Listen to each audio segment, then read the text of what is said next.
கர்த்தருடைய பிள்ளையே, அப்போஸ்தலர் என்ற வார்த்தையுள்ள வசனங்களை அறிக்கையிடுவோமாக. அப்போஸ்தலர் திரும்பி வந்து தாங்கள் செய்த யாவையும் அவருக்கு விவரித்து சொன்னார்கள்.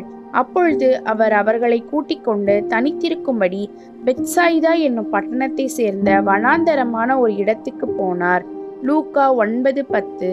அப்பொழுது அப்போஸ்தலர் கர்த்தரை நோக்கி, எங்கள் விசுவாசத்தை வர்த்திக்க பண்ண வேண்டும் என்றார்கள்.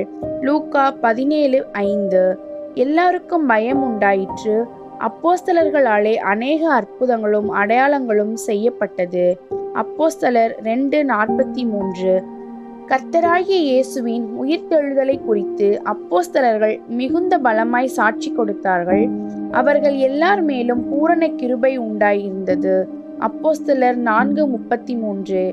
அப்போஸ்தலர் தங்கள் கைகளை அவர்கள் மேல் வைத்ததினால் பரிசுத்த ஆவி தந்தருளப்படுகிறதை சீமோன் கண்டபோது அவர்களிடத்தில் பணத்தை கொண்டு வந்து.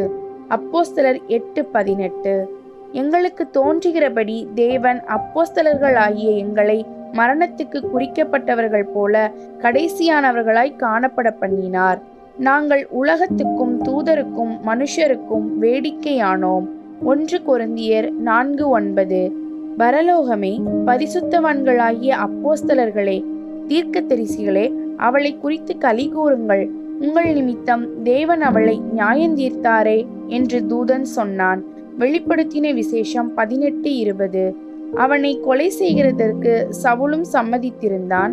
அக்காலத்திலே எருசலேமில் உள்ள சபைக்கு மிகுந்த துன்பம் உண்டாயிற்று.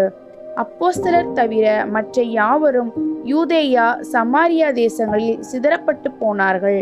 அப்போஸ்தலர் 8:1.